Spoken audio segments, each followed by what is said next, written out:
So we've had the news this morning that the government's launching a review of high-speed rail link HS2 with a go or no-go decision by the end of the year. And that's the Transport Secretary announcing that. And when asked about the money already spent on the project, Mr. Grant Shapps said, just because you've spent a lot of money on something doesn't mean you should plough more and more money into it, regardless of the facts. And he said ministers were asking the reviewers to just give them the facts. But do we already know enough? Because HS2 is undeniably expensive. You've got 80 to 100 billion, I think was the latest estimate, to build a lot of untested tech on a small, densely populated island. And few railway experts actually think that it can be delivered on time and on budget. It bypasses smaller towns, for example, that are, in my opinion, in desperate need of better transport links. And management mishaps have been a massive feature of the HS2 project. But is it necessary? Because supporters of it argue that when HS2 is finished, 35,000 seats will be available every hour out of the capital, triple the current level, and the project will free up existing lines for more services to other towns. I'm Darren Grimes, and joining me to discuss this is the IEA's Head of Transport and my favourite Yorkshireman, Richard Wellens. Thank you very much for joining me today, Richard. Thank you, Darren. Now, Richard, you've been making the case against HS2 for years. And you've argued that leaks that have happened that come out in the past have made absolutely clear that the project is at risk of becoming one of the worst government disasters in history. And now, is it too late, basically, to scrap the project, given the billions that have already been spent and the jobs that have been created from it?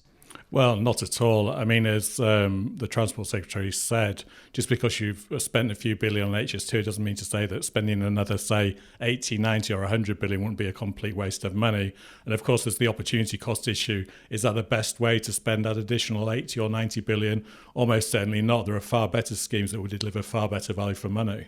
I was reading about the Concorde fallacy and, the fact that the evidence had suggested before Concorde even had its first commercial flight that it would just be massively expensive and wasteful, and politicians' egos decided to push ahead with it and go ahead with the project anyway, and obviously it ended up collapsing under it just wasn't commercially viable. Yeah. Do you see a similar future with HS2? Exactly. It's a classic example of one of these big government project disasters. So we've seen not just Concorde, also the Millennium Dome, the nuclear power program that really costs taxpayers and bill payers tens of billions of pounds, massive waste of resources. We see this happening time and time again. And one of the reasons, of course, with these Vanti projects is that the ministers that initially give the project the go-ahead, they're long gone when the problems start to emerge, probably 10, 15 years later. Mm-hmm. And then they also, supporters of the project, argue that when construction hits its stride, 30,000 people will be employed, and that's up and down the country. Do you not think it's worth it for that? Well, that's another fallacy because, of course, if the money was spent on other things, that would also employ people. So actually, because it's such a capital-intensive project, it's actually a pretty inefficient way to create jobs. There are far better ways of employing people than on something that's basically a waste of money. Mm-hmm. And you've done a lot of work on HS2 over many years. I want to know, for our listeners, when did you start this work and why are you so passionate about it, and what have you actually produced over the years? Yeah, so our first major report was in 2011, and we identified several flaws in the business case for HS2, which were subsequently vindicated, and one of those, of course, was the idea that business travellers couldn't work on the train, which of course was complete nonsense in the era of broadband internet and laptops and so on.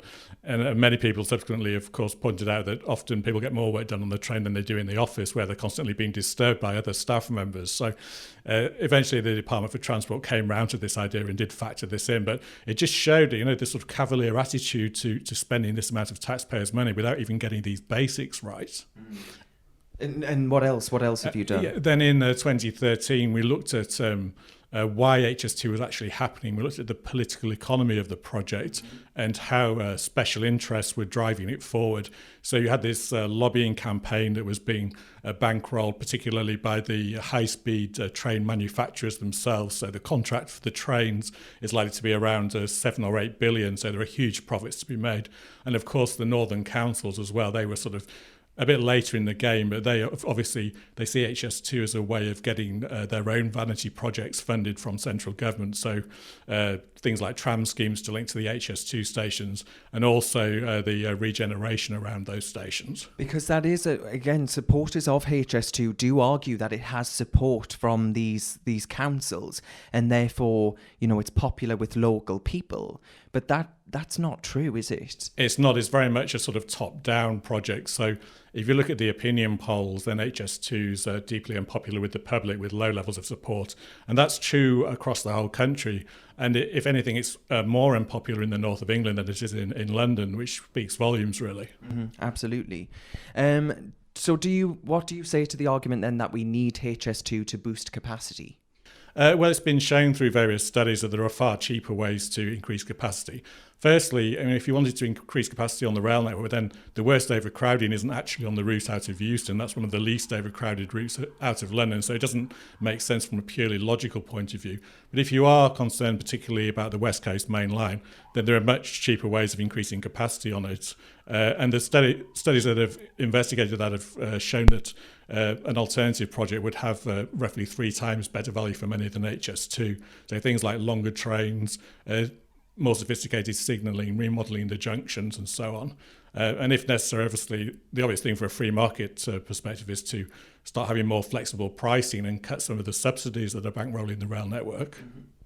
And then so you've sort of touched on it there, but what should we be focusing on instead? Because, in your work, in your reports, do you actually focus on future trends, which could be things like driverless cars, for example, hitting the market? And actually, should we instead be focusing on road capacity and not getting so hung up on this train line? Where do you sit on that? Well, I don't think we should be trying to pick winners looking 10, 20, 30 years in advance. You don't like an industrial strategy? No. And that's the problem with HS2. We're dealing with so many unknown unknowns.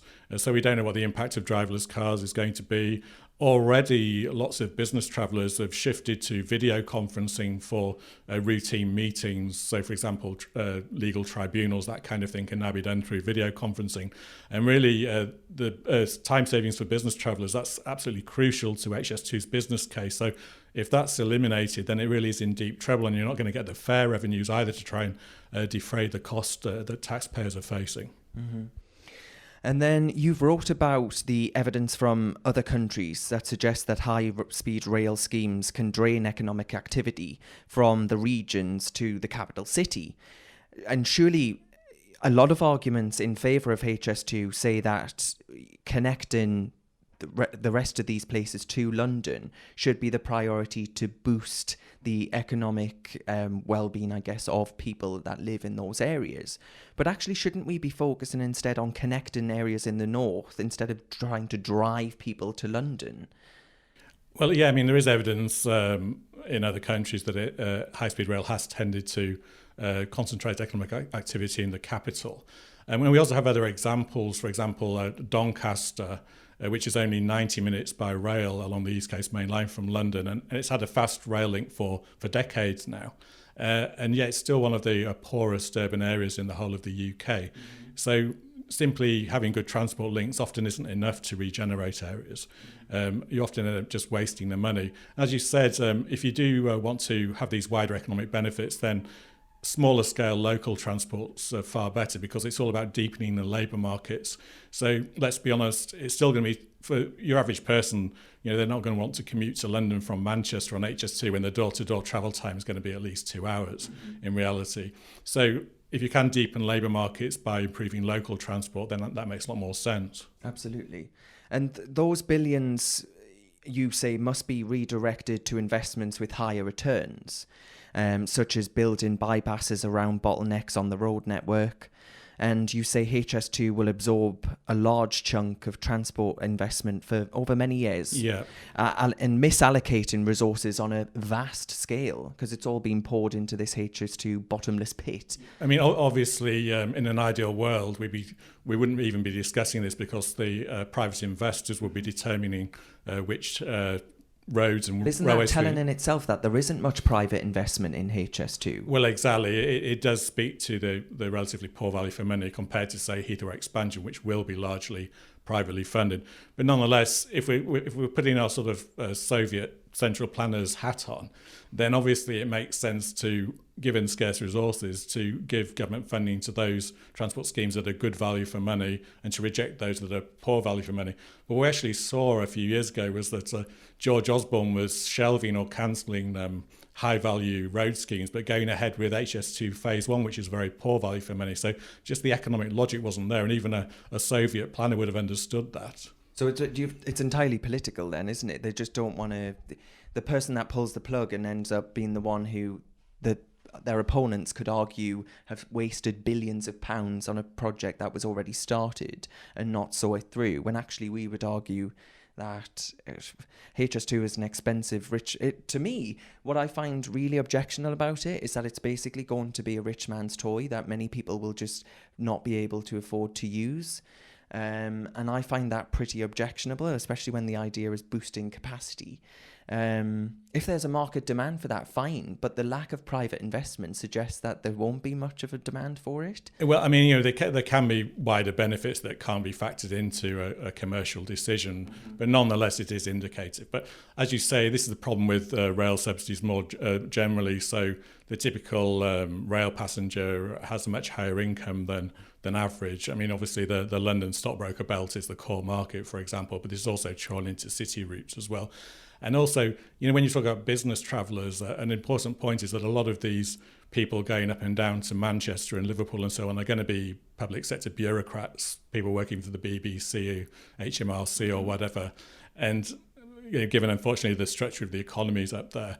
So I'm not sure that these time savings really mean that much for business travellers that aren't really business travellers. Well, exactly. I don't know how any politician actually can argue that they're focusing entirely on the northern powerhouse while spending so much money on this rail that seems to just benefit London. I don't understand the rationale behind that, but I'm getting on my social justice warrior soapbox a little bit here. Well, what I would say is that the congestion problems on the transport network are far more extreme in London and the South East. So the worst congestion problems on the railway generally are in London and the South East. Okay, there are certain train services in the North West that have problems because they're just using those two car sets, which is probably daft. But nonetheless, in terms of the sheer number of passengers experiencing overcrowding, the main problem is in London. And it's obviously true on the road network as well. So then what would you, if, let's say that the Transport Secretary gets you in, he says, Richard, come on, I want you to sort this out. And he says, explain to me in a minute why I should scrap HS2 and also what I should be doing instead. What would you say to him? Well, I mean, the Achilles heel of HS2 is opportunity cost. So this certainly isn't the best way for the government to be spending 80 billion plus on transport infrastructure.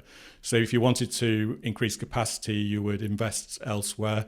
If you wanted to deliver time savings, well, you could deliver much greater time savings from other investments. And if you wanted to regenerate the north, then you could focus on much smaller scale local schemes that could be delivered much more quickly.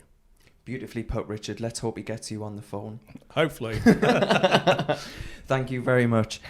For more podcasts, films and reports, you can go to the IEA website at iea.org.uk. All of Richard's work on HS2 will be on there. And you can subscribe to this podcast on Apple Podcasts or wherever you get your podcasts.